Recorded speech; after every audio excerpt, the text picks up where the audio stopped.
दोस्तों इस वीडियो के अंदर हम बात करने जा रहे हैं वोडाफोन आइडिया के लिए सब्सक्राइबर्स को लेकर के मेरा जो पॉइंट ऑफ व्यू है जो आप चाहें तो एक्सेप्ट कर सकते हैं और आप कमेंट बॉक्स में अपने पॉइंट ऑफ व्यू को यस या नो में जवाब दे सकते हैं।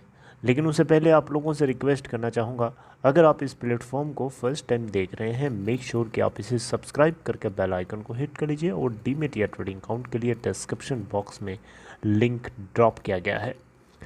वोडाफोन आइडिया आज जहाँ पे भी है, जिस सिचुएशन में भी है, इसको फंड की बहुत ही सख्त ज़रूरत है और फंड इनको कोई देने के लिए तैयार नहीं है। इसके पीछे सिंपल सा लॉजिक है। मैं 10 बातें ना बोल करके एक ही बातें बोलूँगा इसके ऊपर कि कंपनी के ऊपर अगर इतना ज़्यादा ह्यूज ह्यूज ह्यूज डेट होगा तो कोई भी बेवकूफ़ नहीं होगा, कोई बेवकूफ़ी होगा जो इस कंपनी में अपनी फूटी कौड़ी 1 रुपया भी डालेगा।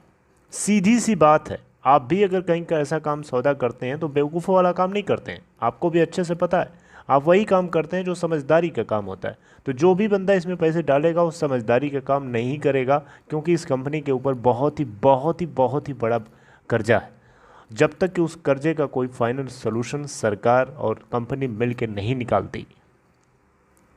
रही बात जो मैं पॉइंट ऑफ व्यू शेयर करना चाहता हूँ सब्सक्राइबर्स को लेकर के, एक मेरा पॉइंट ऑफ व्यू है जो हो सकता है इसमें कुछ कमी हो। आप लोग चाहें तो बताइएगा अपनी कमी, जो कमी इसमें लगे मुझे। लेकिन आप लोगों का पॉइंट ऑफ व्यू कैसा रहेगा अब मैं जानना चाहूँगा। अगर हम दोस्तों लास्ट ट्रेडिंग सेशन में देखें तो कंपनी का स्टॉक फिर से वही पैटर्न, और ये आगे ऐसे ही चलता रहेगा। इसका कुछ ऐसे होने वाला नहीं है जब तक कि कोई फाइनल सोल्यूशन नहीं निकाला जाता।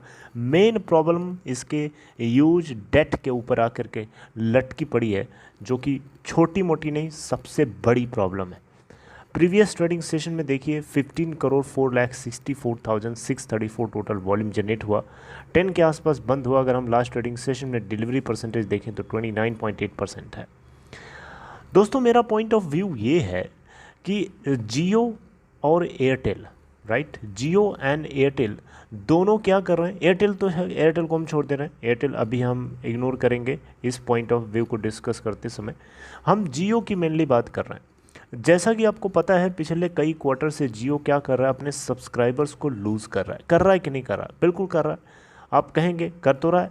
तो दोस्तों जियो जो है सब्सक्राइबर्स को जो लूज़ कर रहा है, ये सब्सक्राइबर्स कौन से सब्सक्राइबर्स हैं? लो वैल्यूड कस्टमर्स हैं, जो छोटे पैसे से रिचार्ज करना सही समझते हैं, या ऐसे कस्टमर्स जो अपने सिम को ज़िंदा रखने के लिए महीने महीने रिचार्ज करते हैं। हो सकता है वो सिम उनके लिए सिर्फ इम्पॉर्टेंट हो सकता है उसको यूज़ ना करते हों। मेरी बात समझ रहे हैं? तो यहाँ पे जियो क्या कर रहा है कि इन तरीके के जितने भी सब्सक्राइबर्स उनको वीड आउट कर रहा है, निकाल करके अपने नेटवर्क से हटा रहा है। तो मैं बोलता हूँ यहाँ पे कि अगर कुमार मंगलम बिरला अगर वोडाफोन आइडिया के अंदर एक ऐसा प्लान लेके आए, एक ऐसा रिचार्ज प्लान लेके आए जो इस तरीके के जितने भी कस्टमर्स हैं जो जियो से या एयरटेल से निकल करके बाहर जा रहे हैं, उन सभी को आप रास्ता दिखाओ। मैं ये नहीं कह रहा हूँ कि आप अपनी प्लान को सस्ता कर दो, बाकी जितनी भी आपकी प्लान है रिचार्ज के, बाउचर्स के, उन सभी को आप सही रखो, ऊंचे लेवल पे रखो, कंपटीशन में रखो। लेकिन एक छोटा सा कम से कम पैसे का एक रिचार्ज पैक निकालिए, जिससे क्या होगा कि इस तरीके के जितने कस्टमर्स हैं जो इन नेटवर्क्स पे इनको महंगा लग रहा है तो आपके नेटवर्क्स पे आ जाएंगे। उससे उनकी सिम भी ज़िंदा रहेगी, प्लस साथ साथ में आप अगर कम रिचार्ज प्राइस रखोगे तो डेफिनेटली वो उसको रिचार्ज भी करेंगे, तो कुछ ना कुछ आपके रेवेन्यू में एडिशन ही होगा, माइनस नहीं होगा। पहली चीज़। दूसरी चीज़ कि वही सब्सक्राइबर्स को आप चाहो थोड़ा दिमाग से खेल करके तो उनको यू नो उनको थोड़ा सा रिचार्ज करवाने के लिए अट्रैक्ट कर सकते हो, थोड़ा सा उससे हाई वैल्यू के प्लान ले आकर के, ताकि वही कस्टमर्स जो आपके नए आए वो आप ही के नेटवर्क को यूज़ करें थोड़े से हाई वैल्यू रिचार्ज प्लान्स को लेकर के। तो ये एक बहुत ही बढ़िया तरीका है, इससे कई फ़ायदे होंगे। एक तीर से कई निशाना यहाँ से लगेगा। दोस्तों ऐसे देखिए, क्योंकि अगर मान लीजिए जो जियो कर रहा है वही वोडा आइडिया और वही एयरटेल करे, वही बीएसएनएल करे, तो फिर इन लो वैल्यूड कस्टमर्स को कौन पूछेगा? क्या पाकिस्तान और अफ़गानिस्तान और नेपाल की जो टेलीकॉम कंपनीज़ हैं, क्या वो इनको नेटवर्क देंगी? क्या वो सिम देंगी इनको चलाने के लिए? कौन देगा इनको सिम?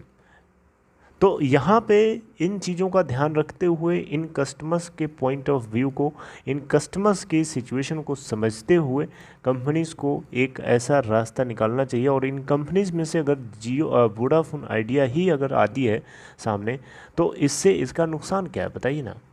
क्या इसका नुकसान है? इससे इसके सब्सक्राइबर्स में एडिशन ही होगा, सब्सक्राइबर्स इसके ऐड होंगे, बढ़ेंगे।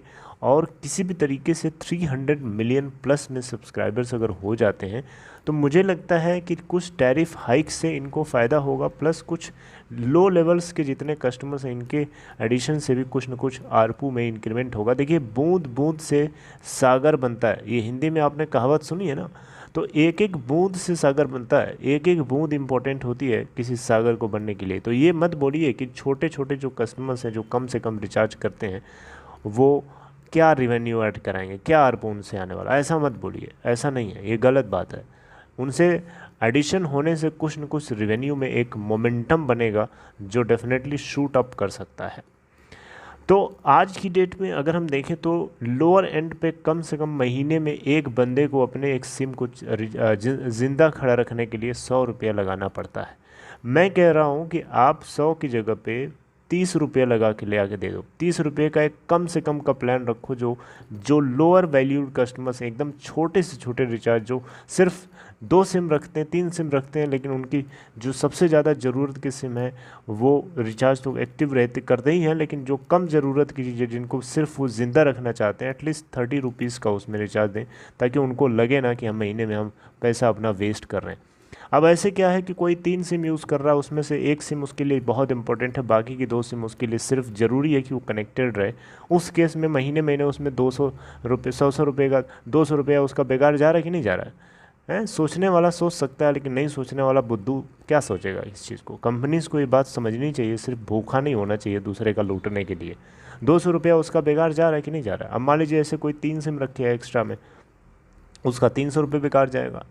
तो यहाँ पे 30, अब पहले क्या होता था? पहले ऐसा नहीं होता था। पहले क्या होता था कि एक सिम खरीद दिया, 10 रुपये का रिचार्ज करा कर छोड़ दिया, अपना सिम ज़िंदा पड़ी हुई है, कोई फ़र्क नहीं पड़ता, बंद होने का कोई ख़तरा नहीं है। लेकिन आज की डेट में क्या है, महीने भर बाद रिचार्ज ना करो तो बंद हो जाएगी सिम। यही है ना चक्कर। तो ये गलत है, दिस इज़ नॉट फेयर। और जो लोअर एंड पे जो कस्टमर्स हैं उनके पर्सपेक्टिव से अगर देखा जाए तो ये बहुत ज़्यादा गलत है, क्योंकि उनके पास इतना पैसा नहीं होता कि हर दूसरे दिन तीसरे दिन जा के सिम खरीदें। ठीक है, तो दोस्तों मुझे लगता है कि ये एक बढ़िया ऑप्शन होगा, वोडाफोन आइडिया के मैनेजमेंट को सोचना चाहिए। अब यहाँ पे कुछ लोग सवाल करेंगे कि अगर वोडाफोन आइडिया इस तरीके की चाल चल भी देता है, इस तरीके के प्लान लेके आ भी जाता है, तो बाकी के कॉम्पिटिटर्स उसका विरोध नहीं करेंगे? जियो जब आया था तो क्या जियो को किसी ने विरोध किया था?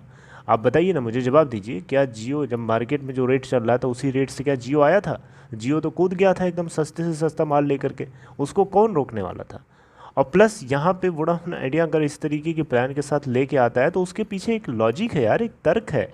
ऐसा नहीं है कि वो एक इलॉजिकल बात है, एक बहुत ही लॉजिकल बात है, सेंसफुल बात है। एक रिस्पॉन्सिबल सिटीज़न, रिस्पॉन्सिबल कंपनी होने के नाते ये एक स्टेप अगर कंपनी लेती है तो हमारे देश के करोड़ों लोगों को बेनिफिट होगा इससे, करोड़ों लोगों को फाइनेंशियली प्रॉब्लम होने से बच जाएगी। एक्सप्लॉयटेशन हो रहा है आज की डेट में इंडियन टेलीकॉम सेक्टर के अंदर।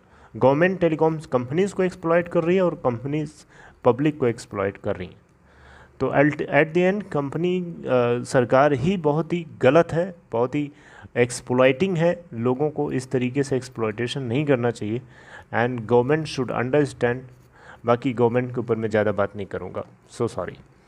आप लोगों को क्या लगता है दोस्तों? आप कमेंट बॉक्स में बताइए। इस पॉइंट ऑफ व्यू को आप चाहें तो शेयर कर सकते हैं और लोगों में, ताकि मैनेजमेंट इस चीज़ को समझे और समझदारी से काम ले। अपना आरपू बढ़ाने के लिए सिर्फ ज़रूरी नहीं है कि आप सिर्फ प्राइस हाइकिंग करें प्लान्स के अंदर। आप क्वालिटी कंटेंट दे करके नंबर ऑफ़ सब्सक्राइबर्स भी बढ़ा सकते हैं, उससे भी आपका आरपू बढ़ जाएगा।